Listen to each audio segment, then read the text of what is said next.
Okay, we're going to go ahead and get started. We're doing something a little bit different. We're having a discussion panel, and we're talking about implications and promises of blockchain technology. And I'd like to start with introducing you to our panelists here. Michael Yuan, you'd seen speak a little bit earlier, and we have next to him Phil Ziegler, and of the Lending Coin. And we have Simon Yu of StormX and Daniel Araya of BCT. So let's start at this end. Michael, can you tell us again, in a nutshell, a little bit about your project? Oh, yeah. And who you are. Okay. For those who haven't seen you yet. All right. Can I sit? Yeah, you can just sit. Okay. All right. My name is Michael Yuan, and I'm the chief scientist at the CyberMiles Foundation. And at CyberMiles, we want to build the next blockchain platform that is optimized for e-commerce. So our worldview is that each vertical application space needs its own public blockchain, because we cannot have a world computer that is optimized for nothing. So that's the engineering principle that we come from. So we are building one for the e-commerce space. I'm Phil Ziegler, and I'm the visionary behind the Lending Coin, and heavily involved in every aspect of cryptocurrency. Didn't know anything about it 4+ years ago, and now we have a big data mine, we have blockchain developers, and just everything crypto we live and breathe now. Hi everyone, my name is Simon Yu. I'm the CEO of StormX, the creator of Storm Token. We've been around for almost 4 years, rewarding people by completing micro tasks. And we're disrupting the freelance market, we're disrupting machine learning and how people earn money throughout the world. And we have right now about 1.5 million users across 187 countries. We have some amazing brands on our platform. We have a mobile app on Android right now that services like Uber, Hulu, DraftKings, a lot of an actual real utility case on the blockchain for several years. Hi everyone, I'm Daniel Araya. I'm an executive with BCT, Blockchain Terminal. We're out there. I don't know if any of you came by. We're basically an integrated hardware software platform that's trying to bridge the institutional investor and the cryptocurrency investor, provide industry-grade tools that will allow everyone to trade crypto, but at a fairly sophisticated level. Okay, thank you. Thank you. We were talking a little bit earlier out there. Can you tell us a little bit more about exactly how BCT is doing this for adoption for a broader population? So I understand your question. Let me start by saying our focus is essentially hedge funds. We're located in New York City, and our goal is to bring the hedge fund community, the institutional investor, the pension fund investor, the family office into the crypto world, and to do it in a way that's regulated and secure and it provides compliance. And our goal is essentially to build enough capital to then provide the tools for the mainstream. So for the moment, we're in a sense focused on the high end, but our goal ultimately is to be as ubiquitous as possible. Our platform is open source. It provides APIs for all developers to provide resources to not just trade cryptocurrencies, but to provide content, to develop trading tools. You know, anything that you can imagine that would go on a platform that would appeal to cryptocurrency traders or anyone in the crypto space, we want to make widely available in as sophisticated a model as possible. So for the moment, we're looking at integrated hardware, a terminal, sort of like the Bloomberg terminal, you might say. But over the long term, we want to have mobile apps, we want to have tablets. But what we really want is high-grade tools. It's to democratize access to the kinds of tools that right now only Wall Street has access to. Okay, so if you hadn't had a chance to take a look at the terminal out there, I'd recommend you look at it. And one of the things that you showed that's different is you're actually integrating with all the exchanges out there, and that's really what is your product, if you want to expand a little bit on that. Right, so we're not a broker-dealer. We're not an exchange, but what we are is an interface to exchanges. And essentially what we're trying to do is figure out how to manage this regulatory minefield in such a way that we're a utility token, or we're hoping to be a utility token, and we're trying to find the right interface that allows ease of access with high-grade tools to as many exchanges as possible. And in turn, whether we use AI or whatever form to facilitate some arbitrage and other kinds of mechanics for enabling the crypto market in broad on a global scale. But we work in the United States mainly, and hopefully with a global goal, global strategy. Okay, and let's go to Simon. Simon, can you tell us a little bit about what blockchain you're using? And you talked about your application, and can you expand more on who's actually using it? You mentioned you have over 187 countries and real world uses, and so how is StormX different than what we're seeing out there? Yeah, so we're on the Ethereum blockchain, and I mean, obviously we used it because it's been prevalent for so long, and integrations with partner companies, and there's a lot of pros for being on Ethereum blockchain, but because it has been too popular, and as most of you guys have probably heard of what CryptoKitties has done with the blockchain, there are some scaling issues, so we are looking for whether we need to build our own blockchain or we need to switch to different blockchains, and that's one of the business decisions that we always have to make on a daily basis. So a little background about us. So we actually started back in 2014. I was really fascinated about Bitcoin back then because my last job was in banking as an underwriter. I saw a lot of transaction fees that were happening every single day, and back then Bitcoin was a lot on the news a lot, and it was on the news a lot for bad reasons because of Mt. Gox and Silk Road. Is this the next money smuggling, or like the drug smuggling, money laundering tool? Or, so the CNN, CNBC, that's all they would talk about. But before I did a research paper, and I did look into the Bitcoin technology, and I was really fascinated. We had this power all of a sudden to send someone payments across the world, just without any transaction fees. And so that opportunity, just even being able to disrupt the credit card payment system, like 2.75% transaction for everything that you go through, that was itself just a multi-trillion-dollar industry. So I figured this is going to be really big.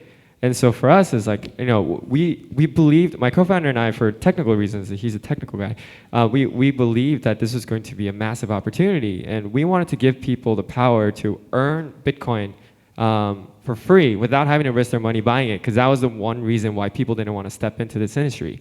And so we started with a very simple concept, earn like 2/10 of a penny, just by watching a simple video, and then all of a sudden we started growing an organic, user base of 250,000 people, and we realized, wow, holy crap, there's an opportunity. Even though we're paying someone 2 cents or 3 cents, because it took such little time and effort, they were able to do it, and like there was no, they were bored and they just wanted to earn money, and so that's how we started, and people really liked it. And what we realized is, as we were finding more ways to give people earning opportunities, people in emerging countries, especially like Brazil or India or Indonesia, that we were actually giving them a different lifestyle by giving them a couple dollars. But before this technology, we never had the ability to send people a few cents without occurring large fees. There's wire fees, PayPal fees, foreign transaction fees, but now we had the power to do so. And so for us, is we're disrupting the next step, and that's the freelance job market and the machine learning tasks as well too, because more and more people have accessibility to smartphones and laptops, and we can now have the power to just be able to take a few hours of your time and do a secondary job. And so we picked Ethereum as a blockchain. So one of the reasons is because we have 3 advisors that co-created Ethereum. And but one of the issues of having an actual product out there right now is that demand just grew too quickly because of speculation and all these projects getting massive funding and just coming in, that there's a serious scaling problem that happens. So I think that's one of the main topics of 2018 that we'll see in the blockchain space. Simon, can I ask you a little bit? You mentioned you're paying for watching videos. Now, who is actually paying? Are they advertisers? Yeah, so we actually have like hundreds of brands that are working with us in our current product. So we have like Uber, Hulu, DraftKings, FanDuel, like Amazon, Twitter, just lots of mainstream guys, and also like the cryptocurrency companies as well too that want exposure to all these users.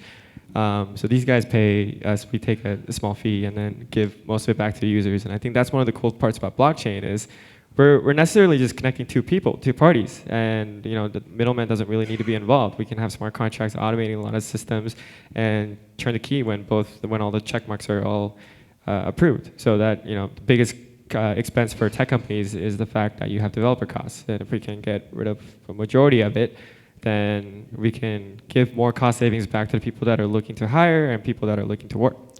So how do your advertisers, what's the quality of the people who are actually watching it? Is it, just someone in India who's not going to ever use Blue Apron? Or how do you guarantee, is there any guarantee on that? Yeah. So, we have targeting and fraud systems. So, the advertisers can choose, what type of demographics that they want to reach. So it doesn't make sense for like a gaming company to reach, a 60, 70-year-old person in, Europe or something like that. They target 25 to 34-year-old, male and female. And actually, surprisingly, an interesting fact about gaming companies is a lot of mobile gaming app companies target 35 to 50-year-old females. So interesting statistic, because they spend the most money while they're waiting for their kids at the soccer and stuff like that. So that's the most profitable. So interesting fact for guys in the gaming industry and tech. So. Very good. Thank you. Okay, Phil, would you like to expand on how your project is changing the world with blockchain? Yeah, absolutely. So that's the fascinating thing about blockchain is for us, I've been a real estate investor ever since I was 18. I bought a house, and another one until my parents said I had to move out and live in one of them. So when that happened, I took a job working for Hewlett Packard and just continued my love and passion for real estate. And now currently built a tech mall in Boise, Idaho, where we have 22 tenants. And one of those tenants came and said, "Hey, can I put a Bitcoin ATM in your mall?" And I'm like, "Well, what's a Bitcoin?" And that was 4.5 years ago. And now, as a lover of technology and of commercial real estate, I've found a need for how all of us in this room can all work together with peer-to-peer lending. And the part I can't stand about real estate is the fact of the ridiculous parts and archaic parts of funding it, right? We all go to banks and we put in an application and we wait and we wait and we wait. And, you hear some creative ways of banks not saying yes, right? And, and then every once in a while, they think they know when is the best time for us to build a project where, as a entrepreneur, I seem to know best when to build, not like in the high markets like right now. I build my buildings when the down market so I could get lower cost and put people to work and so forth. So with this new model based on the blockchain-empowered real estate platform that we have launched called the Lending Coin, people can all work together as a peer-to-peer, and we could keep track of everything.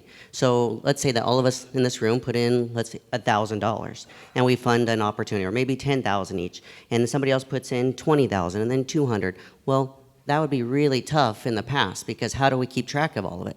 But with the blockchain, it's super easy. It takes down those barriers of trust where we don't have to worry about, well, how much did you put in? And hey, did you make this payment? It's all transparent on the blockchain.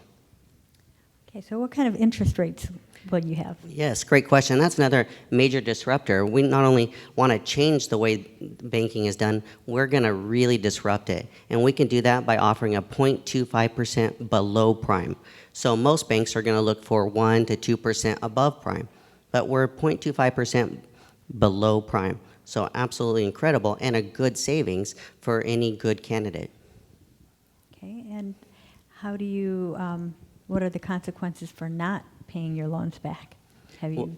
Well, obviously a consequence would fall into a default, just like any banks or any other situation, which that's why we're really careful at putting our best foot forward, and we're only loaning to, we have a 5-stage criteria. One is that you have to have experience in real estate. You have to, right now we're only doing commercial real estate, because that's where banks like to charge us 5-6+%, because it's an investment property. So we're not talking residential where you get the low 3%, because that's not the market we're targeting right now. Plus there's less rules and regulations behind commercial.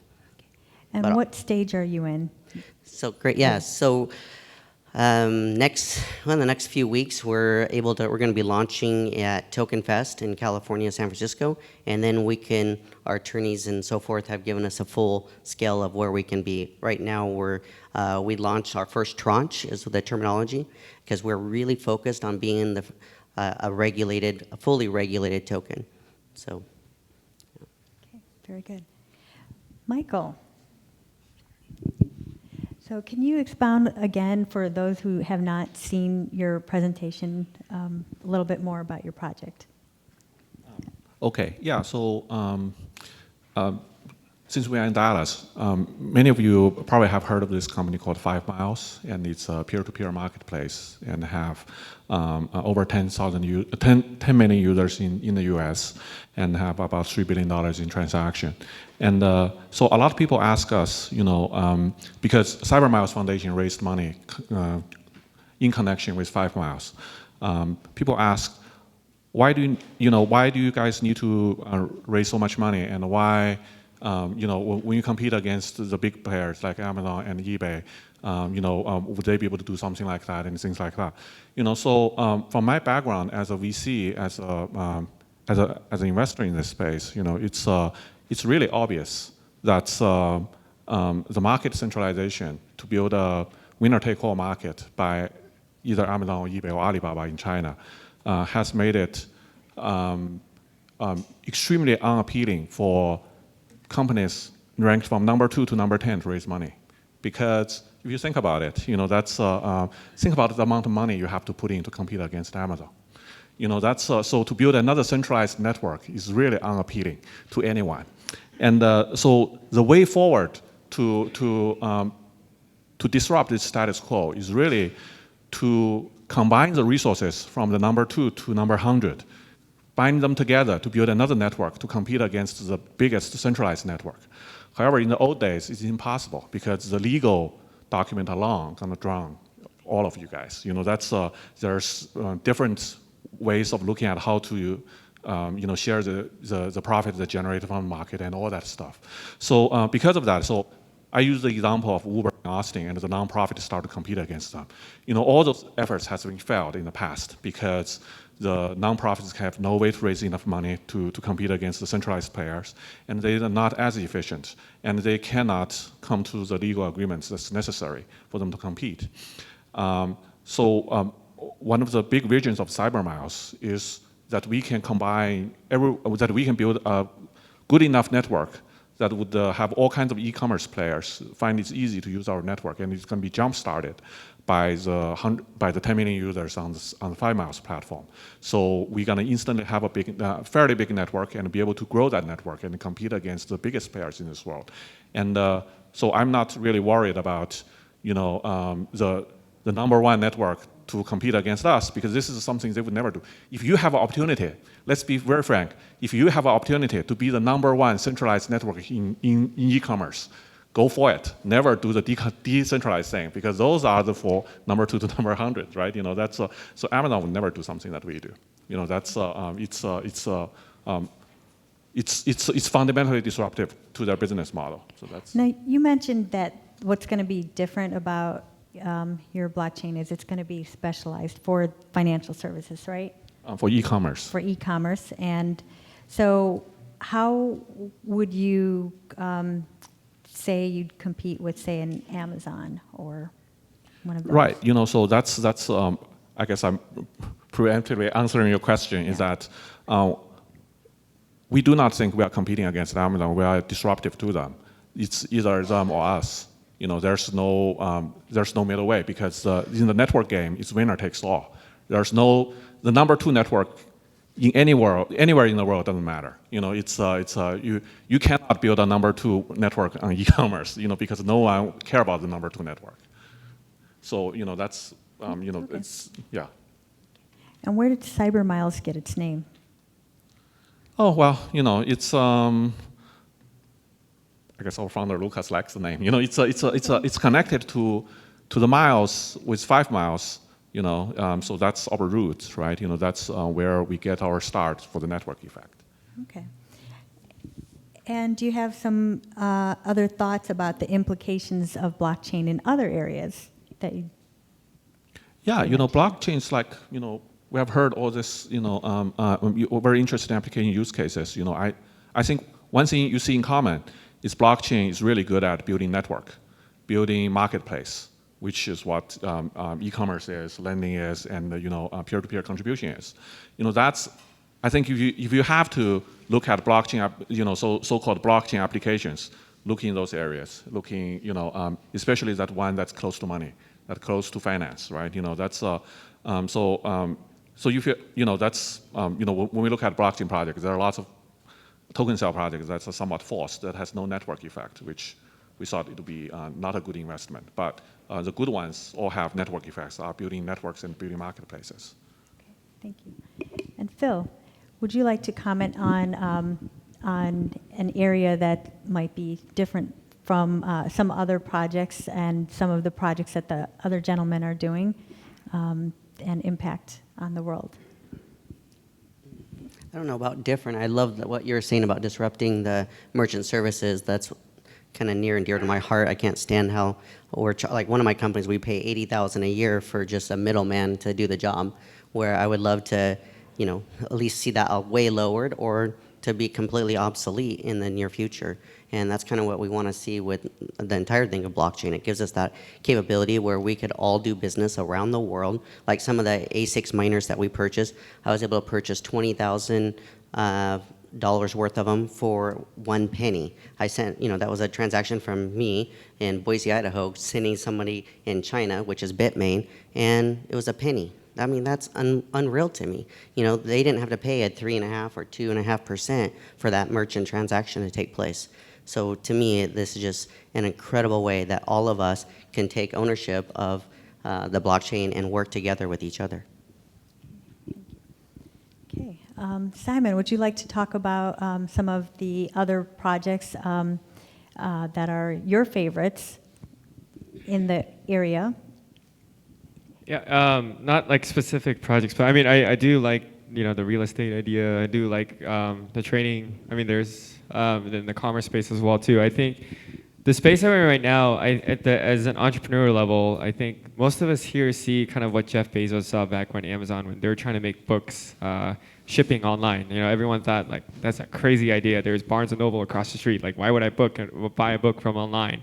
But everyone, the philosophy here is we're all trying to disrupt something. There's a much bigger opportunity out there, but right now the space is just really early. I know because the market cap and all the cryptocurrencies went up so much that everyone thinks the bubble is about to pop. But in terms of the technology, I think in terms of blockchain, where we're at with the internet is where we were at dial-up. We had to plug in to actually be able to do something on the internet. It took away our phone lines, and it was extremely slow. It was expensive, but I kind of see Ethereum as, in a way, as AOL was back then. 90% of the people are using AOL, and DSL and cable came along, and Ethereum is working on switching over from proof of work to proof of stake, and they're also working on sharding, and there's other blockchain aspects or other blockchain protocols that are building more of a centralized layer. But I think one of these guys will really hit it, and they'll be able to process transactions even better than MasterCard or Visa. And I think that's one of the comparisons that's always being made. And then all of a sudden, we can build the real estate, we can build e-commerce, we can build microtransactions, we can build trading platforms, and then it will be a game changer. Fees will be relevant. It'll be the fees will disappear. The middlemen will start being disrupted, and all of a sudden, every single industry that we've thought about, from healthcare to real estate to payments to jobs to everything, we have to think of, okay, now where am I in this position? Am I a middleman? Am I going to get disrupted? And this is going to happen rapidly. This is 5 to 10 years, and it'll happen, and jobs will be disrupted. And I think the guys that are going for the bold and can execute on this will really make a big impact, and that's what I'm really excited for. Okay. A little earlier, I'd like you to talk a little bit about who's behind your project and some of the founders of StormX, and then also how do we learn more? Yeah. So, well, our project received a little bit of hype early on, just because we had some really solid advisors in the blockchain space that were supporting our project. So our first angel investor was Bill Shihara, who is the CEO of Bittrex Exchange, which is one of the largest exchanges in the world. We also have 3 of the Ethereum co-founders. One who actually built his own blockchain protocol named Charles Hoskinson, who's CEO of Cardano, ADA, Anthony Diorio, who is one of the co-founders, as well as the one that created Jax, and plenty more. I mean, you guys can check out our website and see our advisor list. But So one of the things that a lot of these guys were excited about us was the fact that we actually had built something, and we had a head start on what we could really start disrupting with this technology. And I think a lot of it is still ideas, but turning ideas into execution is really hard. And from us, especially when we're trying to raise money from angels and VCs, back when everyone thought it was money laundering, it was one of the hardest things in the world. Oh my God, we pitched to over 100 VCs, guys like Michael, and I'm like, what are you guys doing? You just mentioned the word Bitcoin. I'm never gonna fund you guys. Are you guys regulated and stuff? Like, no, like everything's in a gray area, but we have lawyers, and they say we're okay. But just being able to survive the grit and actually just bootstrapping our way to coming up with actual products and services without having to rely on fundraising, I think was one of the reasons why they decided to back us. And took us a while. It took. So it it's a was very four-year stressful. It's a 4-year-old project with the real mobile app right now. Yeah, it was just, but a lot of work in between. Yeah, frustrations. Very good. Good.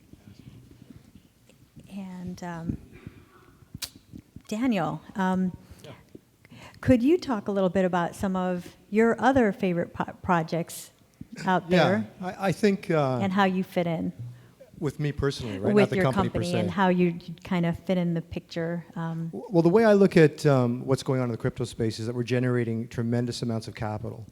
And I think one of the downsides is that everybody just wants to get rich quick. And I think that's nice. But more importantly, we have capital to use for purposes. And I think if we're democratizing access to capital and we're generating wealth at scale, then we should use them for projects that matter. And one of the big problems we have right now is carbon-based capitalism. We need a system of clean tech and green tech, and we should be using that capital, that kind of capital, smartly. So there's one company I can highlight called Zywatt. They're focusing on scaling clean tech using their token and using cryptocurrencies. And the premise is that we should be jumping over the utilities using the same network effects that we're using for cryptocurrencies. And I think that when we talk about trading, we should be trading for purpose, because wealth is only so valuable ultimately. Okay. And we'll go ahead and open up for questions on some of these projects. Does anyone want to hear a little more or have general questions that you'd like one of the panelists to answer? Okay. If you could just stand up and I'll repeat your question. You right there. With the hoodie. Oh, yeah. Okay. Right. I thought You you just- wanted to. Yeah, good. Go ahead and stand up. I had a question for the gentleman who's doing the commercial real estate development. For Phil? So I would like to know, is there any other projects that you're aware of that are doing something similar? Because I've heard of, the new, like the Realtor.com equivalents, those types of projects. So I'd like to hear more about, tracking the commercial and residential, listings and all that. Okay, for those on the video, I'll repeat your question and then Phil can answer it. He wants to know about some of the competing projects, the realtors, et cetera. So yes, in the regards to fintech or the financial part, a lot of people compare us to Salt, which Salt lends you money against the cryptocurrencies you have, which we're lending against the real estate parts. And I know of like 2 other coins that I've heard of that are focused on real estate, and I haven't heard a whole lot more out of them, except for I know one got in trouble because I think it was called RE coin or something because of I think they lied about everything they said. So that's an important part, And the other major thing is to look at the team. I mean, like it sounds like the gentleman here. I mean, an incredible team makes a difference. Well, we pride ourselves with our team. So we have 3 law firms that we are focused with. One of them is Polsinelli, and they are huge in the crypto space. So it's kind of a funny situation when you go to an attorney or to a law firm and you say, hey, I'm launching a blockchain token. The first comment they say is, well, what's a blockchain, right? And that's a real challenge. And that's how we're using Stoll Reeves, which is a good reputable SEC compliant law firm. Well, they knew very little about blockchain. However, they know a lot about securities. And so from there, we reached out to, when we did a presentation, Polsinelli, who happens to be huge in the crypto space, heard us and said, hey, we want to be a part of this because you guys have an amazing concept that we really want to be a part of. And it's something to do with the 1940s Act. So there's a called the 1940s Company Act or Investment Act, where if you're raising capital, then you're exempt from being a security. Well, there's an exception in there that says unless you're raising capital to refinance real estate. Because of that exemption, it allows us to maybe do what no other cryptocurrency is able to do, and that's to be a full regulated cryptocurrency. So we feel like we're really leading the way in this space. Okay, that gentleman there, right there. Yes, just shout and we'll repeat your question. This is probably for Simon, but anyone's welcome to answer. I'm just interested in what are the technical hurdles that stand in the way of really allowing any sort of blockchain-based cryptocurrency to displace the global credit card that we currently have? Yeah, so technical challenges, definitely the scaling issue is one of the biggest challenges. Ethereum only processes 13 transactions a second, while Visa and MasterCard does, thousands, right? So I think until we get to that hurdle, there's a technical challenge, but I think the biggest challenge for most crypto companies is securities laws and legal. Everyone's trying to figure out exactly how to stay compliant. I'm sure every single company here has faced the same thing too, but every week or 2 weeks, the lawyers give you different feedback based on what they're hearing. So we had to change our white paper, I think, 50 times before we even launched it. So once there's a clear regulation, and I think the Wisconsin Act just came out recently, it was pretty interesting. So the US is being more proactive. Swiss just came out with something last week. They're saying that there's 3 different types of tokens. And I think we're getting there, but until then, legal is one of the biggest hurdles. And I think technical challenges, scaling is definitely the biggest hurdle, and we have to overcome that. But 2018, there's probably about 20 blockchain protocols that are working on this very problem, so something will come this year. Okay, Michael, you could probably chime in a little bit on that. Sure. So I'm a technologist. So I started my career writing open source software, and I still write software today. My view on the technology challenge is it's a huge hurdle. However, it's going to be solved within 6 months. Why am I saying that? Because all the ideas are already there. All the ideas have been floating around, like DPoS, Stack, like all those ideas has been floating around for the past 3 years. No one was able to fund them. They were not able to raise even $1 million. Now those projects are raising $50 million a piece. They are going to try everything under the sun in the next 6 months, and someone gonna succeed. Someone gonna solve this technical issue in the next 6 months. That's my assessment. Okay. Anyone else? Okay. Questions? Right there in the front. Yes, hi. This question is for Michael. So I think what I understand, when you talk about it, you want to disrupt Amazon. You're either Amazon or number 2 to number 100. In building that network, is there a P&L objective?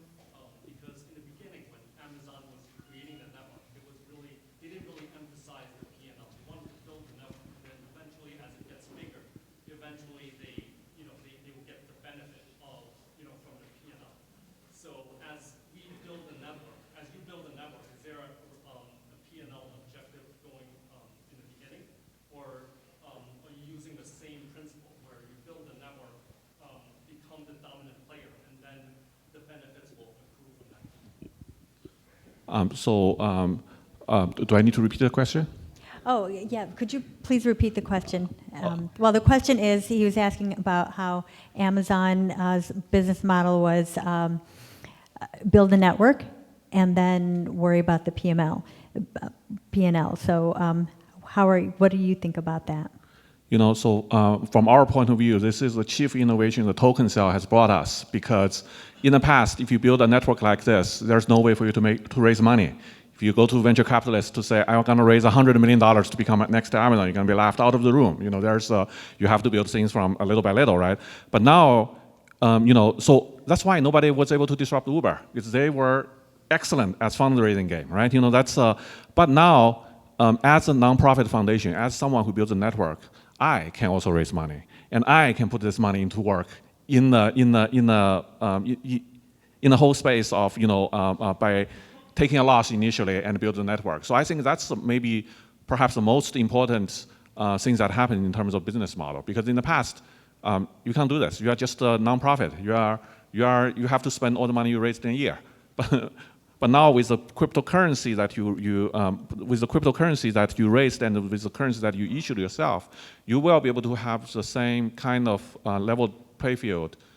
So you'll be profitable from the get-go because you're actually raising money from right, but not operational profitable, right? And the foundation is not designed to be operational profitable either. It's designed to build a huge network, and the value of the network accrues in the cryptocurrency, the network issues. So if I may expand this a little, if the investors in you, I often tell VC this idea. That's say if you have perfect knowledge of the world and you have time machine, you travel back to 2009. Can you find the investment that's going to make you money? The answer is no, because there's no company has emerged from the Bitcoin ecosystem. There's no valuable company has emerged from the Ethereum ecosystem. You cannot find a company to invest, to buy equity. That's so for the VC investors, that's the most frustrating thing, because if you know the future, you know what makes money, you still can't make money off it. You can only make money from the network. That's the major difference. That's, I think, that's going to disrupt everything. That's the model of a for-profit company may go away. That's in the future. Does that answer your question? I think so. Okay. If you would need additional capital, then where would that come from? Would that come from additional token sales? Where will additional capital come from? Additional token sales or mining fees? No, yeah, that's the beauty of this, right? There's we don't need to do another token sale because the token we hold appreciates in its value. It's like the Bitcoin miners keep getting richer because the tokens they hold keep getting more valuable. Of course, there would be one day it comes reckoning that's the market is going to crash, and this. But when this happens, that's also a good thing because that's eliminates a lot of the players that are not serious, right? So everything has two sides. But I don't see, for most projects, I don't see they need a second token sale. What they need is to build a network.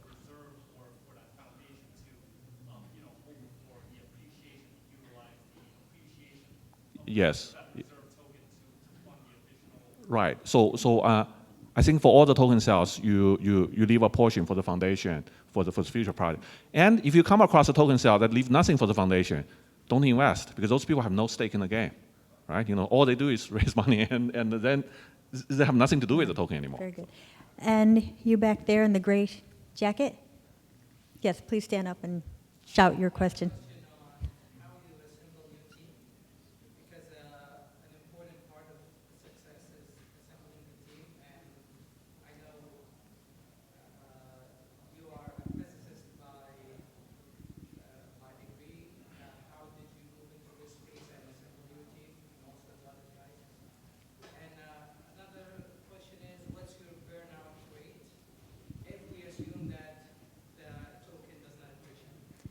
Okay, so let me repeat the questions for everyone that didn't hear that.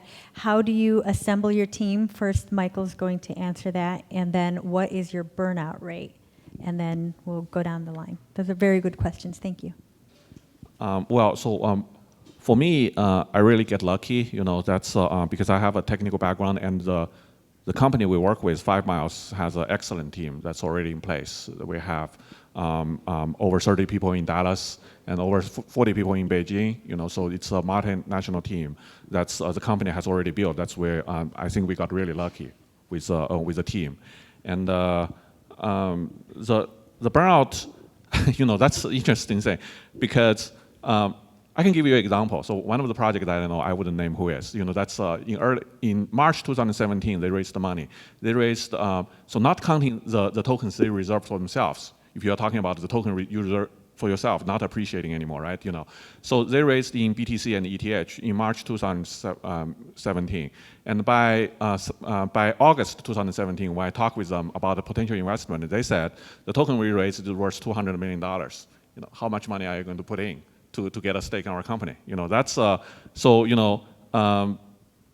think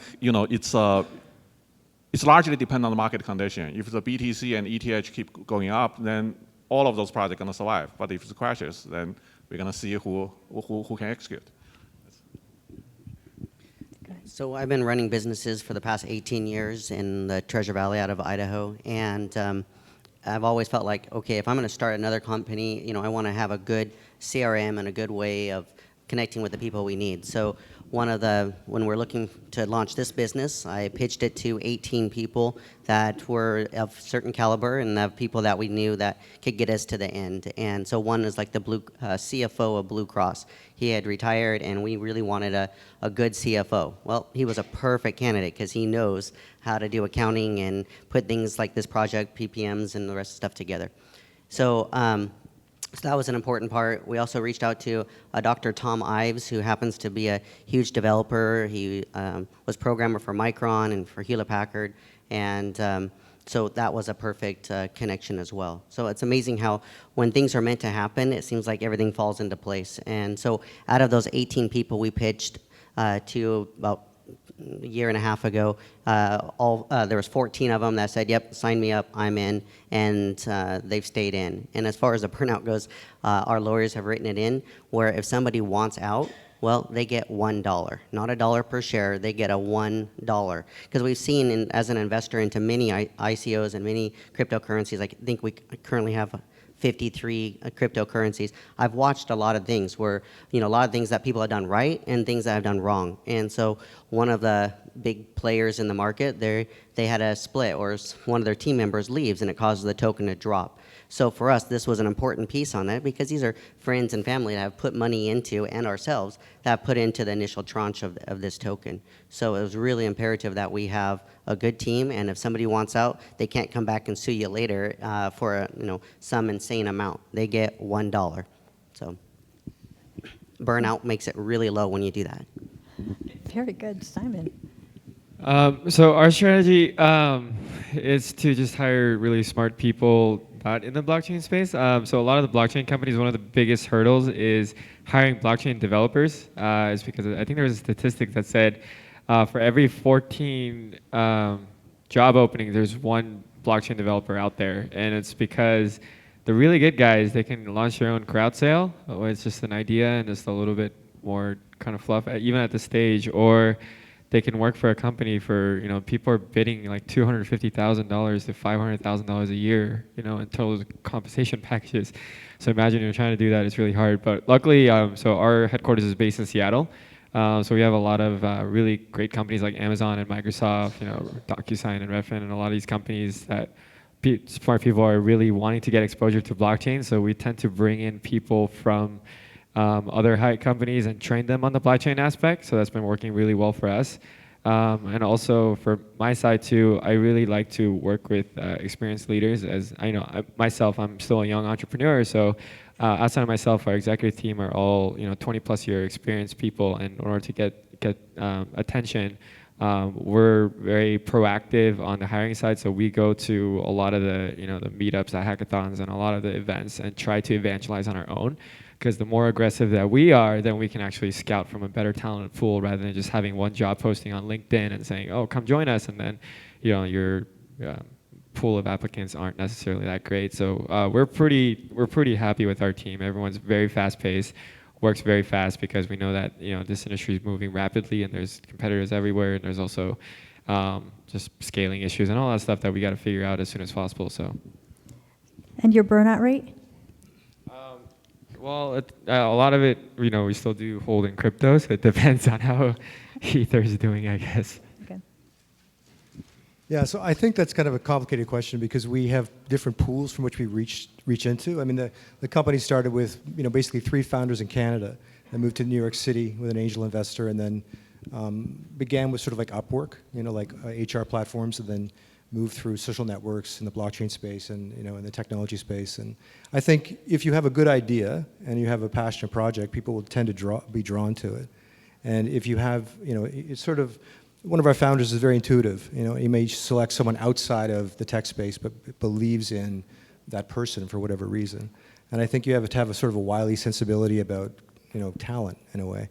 It's sort of unpredictable. And building on that, you can also look for connections and networks, people that then join the company can recommend people and they'll, check it out. And in terms of, we're still scaling, so, and it's a rough process, you're like flying a plane and building the plane at the same time. So it can be very exhausting as well. So in terms of burning out, I think that's to be decided. It's still ongoing, right? Thank you. Okay, Wayne, you had a question? I did. I noticed two things. One, you didn't get a question, and I have a question for you. The second thing I noticed, you're disrupting e-commerce. You're disrupting real estate. You're disrupting tasks. You're not disrupting, it seems you're enabling. Are you disrupting things, or are you enabling them? Well, that's a great Enabler. question. She asked me the same All right. question before I got up here, actually. And I think All right, so for people who can't hear it on the camera, Wayne just said, each of these gentlemen are disrupting their sectors, and the question is Daniel disrupting or enabling? well, it's my company. I mean, I don't want to take credit for the whole thing. So our view is essentially this, that the crypto space is burgeoning. It's growing. It's a democratizing technology, blockchain. It's a democratizing space. Having said that, there's a tremendous amount of capital outside the blockchain space. And our view is that that capital is going to become mainstream, regardless of what we do or anyone else does.